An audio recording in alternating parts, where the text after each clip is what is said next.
What's up, guys? Sub-Zeric here, back for another VOD review. Today, we're going to review a game from Day 2 of the Tactician's Trials, and who better to review than the first place score overall on Day 2, Ramblinnn, absolute beast of the game, and he also had a very solid Day 1 as well, going 25th with 33 points, so easily in, and I believe he also did fantastically in the Trials as well, so really consistent performance from Ramblinnn, which is what you love to see. I was hyping up Setsuko last video, but he actually kind of ran it down yesterday. So, TFT, maybe it's low roll, maybe it's, not having a consistent game plan and getting thrown off by something, the meta shifting or other people just, contesting your comp. And if you're one trick in a comp or something that's not very consistent, not to say that Setsuko was. In any case, we got Ramblinn's VOD here. Pick up a Rod, start with a Darius, and that's a Darius too. So I'm very happy to play around that opener. I would say with the Darius opener, I'm more interested in playing some kind of AD line. It's kind of awkward because he really plays well into stuff like duelists, but we already have AP items, right? We have like a Spark Slam here, so it'll be interesting to see how this opener goes because we do have a fantastic opener. There's a little pause here, so I'm just gonna skip through. Yeah, I'm gonna skip to the end of the pause because we can do that because we're watching a VOD. But yeah, I mean, you can already see we got this beautiful combination. It's one of the staples of the early game. Also 5 Dariuses, which is pretty interesting here, of the Darius, the Malphite, and the Yorick here. Slammin's a fantastic early augment. I feel like you almost always pick this up when you get it, especially when you're a spot like this. We are pretty happy to slam one item already in potentially the Ionic Spark. It's a little bit awkward because then our next slam becomes Last Whisper, which we probably don't want to make, so we would have to like spread items out a little bit. If we don't end up making Spark, what could our slams be? Well, we're going to make Spark, so we don't even have to worry about that. And yeah, you don't want to really go Spark LW. Spark makes you want to play into AP, right? This makes me think of something like Lilia. I mean, I guess the best comp to play from this spot, if the meta was not a real thing, would be like Syndra, because she really likes Spark for those early casts. The problem being that Syndra kind of stinks right now, so probably not going to play around that. Get a Nico here to play around potentially, and yeah, Hodge is the only choice that you could pick up there just because you want to itemize this Darius too. He's a monster on this current board. So yeah, pretty happy with this opener. There isn't a Lune in shop, so I mean, this could be a consideration. The problem is holding a Lune guarantees that we're not making 10 gold here. Ideally, we're going to win this fight, and I would assume Sell Bench and make 10 here. But we'll see. We're fighting a Sniper Ari, which is a little scary. Yeah, it might be. I mean, we'll see here. They don't actually have any items on their pack line, really. So yeah, I think we're going to be fine. Darius, just barely clutches it out there. But yeah, good win there. Gonna just make the 10 gold because it's TFT. If we can make gold, we are probably going to do it. And we're also holding on to this Tristana here. Maybe some kind of idea about playing like a duelist setup. The thing is, we've slammed this Spark already, which is, I would not say a high priority item in duelists. Spark's in an interesting spot, actually, where you can kind of just play Spark in an AD comp because it shocks people, it does damage, and it's not the end of the world. But I wouldn't really want to play duelists from this spot with just Spark slammed, so we'll see what Ramblinnn ends up playing from this spot, because it's kind of interesting where, like, everything about our opener is screaming we should play duelists, minus our items. We have Bow and Glove open right here. The Glove had to go on the Tristana, which is kind of awkward here. I don't really see. Ramblinnn looks like he's really angling for the spat here. Yeah, I don't really see what the angle from. I mean, it could be Umbral spat, I guess, is the idea, and we could play towards 4 Umbral. The other option with our items right now is Porcelain spat, but I don't know. Yeah, I certainly don't know about that. He's just going to throw it onto the Malphite for now and say, okay, I'm just going to kind of like wait and make my decision, which means he doesn't want to make Umbral spat, right? If he was really excited to make Umbral spat, he would just slam it onto the Tristana here and commit to that comp. So maybe we're thinking about something else here. Porcelain spat I don't think really makes sense. If we're playing around like Lilia, we could go something like a Mythic spat, but once again, we're kind of far off that. We got to find the tier for Mythic spat and then also the tier for some kind of item. That's a Triss too, though, so we have a really strong early board. Other options, I mean, you could go like Heavenly spat. It fits with this opener right now if we get something like a Cloak. The question then is, okay, so then we're playing Heavenly with a Spark Maid. I mean, some people have thrown Silas onto those boards, so maybe that's an idea. Hey, we're playing good flex TFT. We're just slamming good items that make sense on our board, and then we're figuring out what we're going to play. One thing that I'm really scared about this fight, though, is I think we lost. Yeah, we just fought a Titans Hodge Darius with Keepers. This is actually really rough for us, especially if we did not have Slammin here. If we didn't have Slammin, this spot would look kind of horrible because we would be really low econ because we made this Tristana too. The upside is because we have Slammin, we're actually a decent amount of econ in this spot, so it's not the end of the world. But yeah, it's a little bit rough actually that we end up that poor in that situation just because we made a Trist 2 and then lost. You really want to be winning if you make an upgrade on your board like that. Item-wise here, Hodge. I mean, there's Hodge Titans if you want to play more towards this angle, and yeah, looks like he does. Yep, I mean, Hodge Titans very straightforward slams here, and then this does kind of lock you into maybe a Heavenly angle. Maybe that's the idea. We're gonna make Hodge, we're gonna make Titans. Heavenly, a comp that I think has flown really, really under the radar this patch because of how much weaker it is compared to last patch, where it was already a slightly, like, it was a middling line, and then they nerfed this Kane unit. So this comp, I think, is one that not many people are playing towards, but that can be a strength, right? If it makes it really easy for you to hit Kane too. Also, we get Not Today here, which I have to imagine is the pickup here. It's a third item onto our Darius, which seems fantastic. It's also a pretty solid item when we want to play into something like a Kayn. It's also just, I mean, if we ended up somehow playing Duelist, yeah, I mean, I think you just have to take, because it's third item on Darius. If we had this Hodge on Darius, then I fully expect us to pick up like a Harpicist or something like that. But because it's a third item onto Darius here, this just, once again, we're playing for tempo, right? This gives us so much tempo. With a third item onto Darius here, it's going to make our board so much stronger to actually get that final item, because items in TFT, they scale with each other. The more items that you have, the more important getting that last item is. Sadly, we're actually going to lose another fight, though, versus Cambuli here, 100 streaking with a pretty strong board. There's a Kha'Zix, too, so, hey, that can sort of bring us more towards the units that we need for this Heavenly comp. Also, we get a Bully Bear here, so we can play for 4 Duelist, which is certainly our strongest board right now. But yeah, just playing tempo, saving HP, winning the fights that we can. I'm honestly surprised that this is a board that's lost 2 fights this game. Actually, 3 fights this game, right? We lost the first fight. I feel like this should be a board that is like 100 streaking. We have a Darius 2 with fantastic items. We have a Tristana 2 with a decent item. I guess we're down combat augment. Maybe if we had a combat augment, we'd be streaking harder. But still, it's crazy to me that this game is, that we're as low as HP as we are, even though, you know, we're 87 HP. It's mostly about the win streak, I guess. If you want to just live on Heavenly spat here, just guarantee it. I think you just take the cloak here, and yeah, I think that makes perfect sense. We're basically committed to Heavenly in this spot, so we can just make that. Lilia Galio, I wish we were playing something else here, and then we could do something about that. But yeah, we make the Heavenly spat, throw that onto Tristana. Heavenly spat is good on units now after their changes. Oh, also we have a really, really cool Exalted. Let's actually look back there, and that's, I think, another reason why he's angling this. Lee Sin, Kayn, Sylas here. So yeah, it makes perfect sense to play Heavenly from this spot, because we can throw the Spark on a Sylas. We always want to play him, and yeah, now the entire comp comes into focus here with this Heavenly. I think this makes perfect sense. There are a few Exalteds that are kind of broken with Heavenly. There's this one, there's the one that's like Malphite, Kayn, plus like Galio or something like that, and you just fit in a random Galio on your board. All of those just really, really nice with Heavenly, and also this is a pretty uncontested comp in general, which is going to make it easier to find some of these units like Kayn, like the Sylas. I will say that is a very fortunate shop. Hey, we leveled up early, so we were higher odds to see that shop, but just naturally the Lee Sin, naturally the Kayn, there's nothing wrong with that. We can be pretty happy with that, and hey, at least it feels a little less high roll because we're fighting somebody who already has a dude on their board, this Hui, but I mean, the high rolls aren't really comparable. This Hui unit is kind of a joke, and these units actually fit very well for our board, but we're pretty likely to see Kayn's this game, right? Like I said, a very uncontested unit. Now, the Lee Sin, I would say, is high roll because this is a very contested unit.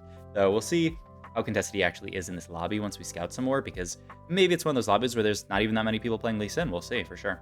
But yeah, I mean, this is a fantastic spot to be in. We can just 4-1 it with our extra XP here. Yep, we can just 4-1 it and roll as much as we really want.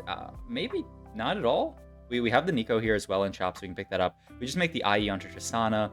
I mean, we want to slam these items with Slammin. It's kind of an interesting slam because I don't know who that's actually going to end up on. I guess you could throw it onto someone like Kayn, but I think Ramblinnn just wants to play for streak, wants to play for strongest board, so he is just going to build the IE. And yeah, it looks like this might just be a fast 9. He's confident enough in his board that I think he's going to say, I don't actually need to roll that much at 8, or maybe he'll wait a little bit to roll. And okay, maybe with this gift of gold, we can certainly think about that. Ooh, I don't know what that was there. Item-wise here, or augment-wise, really, I'm curious about this pick here, because I feel like we have so many items that I would lean away from Freaky Friday, but I know it's a fantastic augment in this comp. So it's interesting here. He's gonna go for the stationary, actually. Okay. Yeah, I mean, if you roll Freaky... Wait, did he not even... Wait, can I go back here for a second, actually? This is a weird... I don't know why people do this sometimes, why he didn't roll Freaky here, but I don't know. There's no reason I would think not to roll it here, but unless you think stationary support is the best possible augment. I'm a little bit accomplice pilled because I've seen so many people talk about how good. Well, not really. I've seen so many talk about. I've just seen a lot of people take accomplice in like this exact spot over. I forget who I was VOD reviewing. Was it like Kurum, I think, who values accomplice over stationary support? And it's interesting here to see Ramblinnn immediately take the opposite and say, I prefer stationary support over accomplice, because they're two very similar augments. Accomplice lets you reroll your items basically every time. So stationary support is much more swingy, right? You know, you can potentially like Giga low roll your items, you know, hit this. This is actually pretty decent. The AP is going to be fantastic onto someone like Silas. The extra HP and healing is going to be really nice on our frontliner. So I would say this is a great pickup, but there are some really, really low roll options. You can get, you know, the treasure chest, you can get spite, you can get gem and have to backline it. You can get a lot of stuff. I guess it's actually kind of really nice in this comp because you want to frontline the dummy anyway, so it makes sense. The only downside with frontline the dummy is that the dummy doesn't walk up, so very often this is going to be one of the last units alive. Item-wise here, I still am really interested in picking up some heal cut here, so I would probably go for Rod if I could. Be interesting to see what Ramblinnn ends up picking up here, because yeah, I would really love a Morello. Looks like, I mean, we couldn't pick up the Morello, so we end up just picking up a sword here, which fine. There's another Kayn, so like I said, these units, Kayn especially, very, very uncontested in lobbies like these, so we are just almost naturally a Kayn too. And it'll be fun to see what the comp ends up sort of like pivoting into, where our items go. Kayn really likes stuff like Edge of Night. I guess it'd be like IE Hodge, Edge of Night onto Kayn, and then Titan's Heavenly Spat onto Lee Sin. I tend to think of Lee Sin as a better Titans holder than Kayn, but we'll see actually where these items end up going. I think Lee Sin in my head is a better Titans holder than Kayn, because usually you play him in Vertical Duelist, and Vertical Duelist really makes use of the Titans. But in this spot, we're not playing Vertical Duelist. I mean, we're playing 4 Duelists for now, but certainly we're going to drop out of some of those. We're going to sell the Tristana, move items over. So we're not going to be playing Vertical Duelist forever. So it'll be interesting to see where items to go is where our items go, because yeah, I'm not actually sure what where they're going to go. Like I said, my thought is Hodge, Edge of Night, IE onto the Kayn, but we'll see. There's a lot of options here. The Spark ideally going to end up on a Silas, of course, but I mean, yeah, 45 HP, really, really rich in the spot. We can just pre-level here, and I love this. Actually, this is so nice from Ramblinnn here. The early roll down. It also looks like we've opted to not play the Silas as our guy for our Exalted. Looks like there's a third Exalted unit in here. I would have to go back in the VOD and see what the unit was, but yeah, we could pick something else up here. It's definitely Kayn Lee Sin. I forget what it would actually be here. It could be a Heavenly unit, actually. It could be Morgana, maybe. In any case, Exalted fits well enough on this board that we don't even need to put it on the Silas. We don't even need to play Silas on our board, which is perfect. The only downside is now we have this Spark that, I mean, it was kind of awkward, but we actually picked up the Arcana on the roll down, who fits in fantastically onto this board. So a really, really pretty board from Ramblinnn here. Just the units fit in beautifully, and we rolled down a little bit on 9, picked up everything 2-starred, and yeah, now our board looks fantastic. We're holding on to this item anvil. This does not mess up our value for the Slammin augment. I tested this on stream at some point, but it's just kind of funny. Also, getting the second Edge of Night is fantastic here. Probably the best single item we could get onto Lee Sin, because it's gonna, you know, proc off the Edge of Night augment here. So yeah, I mean, we beat Camuli's level 9 board with all of these Story Weaver units in the 7 Story Weaver setup, which is pretty wild. There's an Irelia who I think is certainly a consideration, and yeah, we're actually just gonna full on play the Irelia here. I mean, I like this a lot. We have no armor shred on this board currently, so it fits really well. It's not a 4th duelist or anything like that. It's 3 duelists, which is kind of awkward, but the armor shred is fantastic here, getting it onto the units that Lee Sin's hitting, getting it onto the units that Kayn's hitting. We don't have a Last Whisper, we don't have an Even Shroud, so yeah, just taking Irelia straight up for armor shred. Really, really nice stuff from Ramblinnn to think about. What does the unit actually do? What is this unit? Not necessarily what synergies does it add, but what does this unit actually do? I think is such an important thing in TFT. Also, what Irelia can do for our board. I was just talking earlier this stage about how we had no heal cut. You can pick up the red buff now, throw that onto the Irelia, and she's going to spread it really, really well as well. So, I mean, this Irelia is kind of a godsend. She's perfect on this board here. He's actually thinking about maybe, I don't know, was he thinking about putting it somewhere else? I would be surprised if he put it somewhere else. But hey, I mean, you know, nothing wrong with a red buff onto an Irelia here. We can be very, very happy with that. And yeah, I mean, our our board looks fantastic at this point. We're just coasting to level 10 here, 50 gold, going level 10 for, I guess, the Soraka back in for 5 Heavenly and Altruist. There's, as far as 5 quests we want to put on this board, I don't think anything too crazy. Like, you could throw a Udyr onto the board. I'm not that hyped up about him. I would probably actually prefer the Soraka, but we'll see. We'll see what Ramblinnn ends up wanting to do. We're also still playing this Morgana here, who's like completely unitemized, so she's kind of awkward on the board, but she does fill out the synergy as well. Sage is really nice onto this board. Ghostly for some extra damage. Amp, especially for whoever Kane's hitting, is going to be really, really nice because his ghosts are always going to go on his target. So yeah, I mean, I like her a lot on this board. It's just kind of sad that she's sitting here with no items, but I mean, the red buff goes better on Irelia. What are you going to do? But yeah, super rich here, scouting the last few people in the lobby. I don't see... Yeah, he's actually holding... He's looking at Ashe and Lee Sin as potential... I think he was looking at another Ashe player who might look for Ashe 3, because that's the big consideration once you're this far into the game is 3-star 4 cost. You need to be able to deny those, especially when you're in this kind of spot. And yeah, we're going to go level 10, roll down, pick up some extra Ashes there, and then I think he immediately sold back the Ashes and said, okay, I don't actually need them. Gets this rock in like I was talking about, gets the Rakan 2 onto the board, so we're looking at either a Rakan item or a item for Irelia. And yeah, he's actually going to put the Bramble onto the Rakan. This is pretty cool. Yeah, I mean, it looks like Sox wasn't really close to Ashe 3 at all, so unless there's someone else holding more Ashes, I think, I mean, really, really diligent from Ramblinnn to say, I'm going to throw the Ashes in there just in case somehow Sox ends up hitting a ton. But yeah, it looks like it wasn't even really a consideration. And yeah, I mean, at level 10 at this point, our board will hopefully clear the lobby. The only other people who can potentially have Kapos are people who push 10 and get really strong boards. Cambuli's board, especially with these Edge of Knights, is going to have a lot of trouble actually just getting through our units. Yeah, these Edge of Knights make it so hard for Cambuli. We send them forth, and now it's just Sox and Army Shane. Never heard of this Army Shane person before. I'm going to be real with you guys.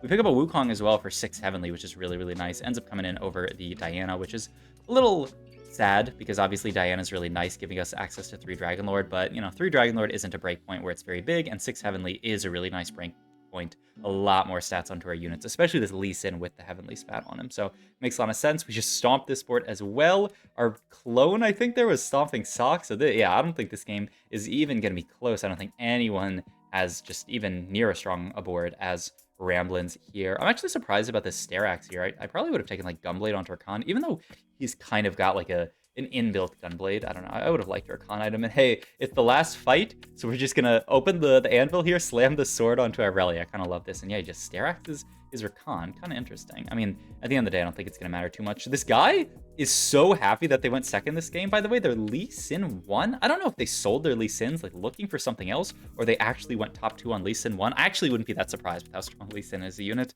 In any case, not even close. Absolute domination from start to finish from Ramblinnn. Really cool game, just showing about how to play a smooth game of TFT, how to just play tempo, play around your strongest board, make item slams that make sense in the moment, and then figure out where those are going onto your late game board. Play for the heal cup when you need it.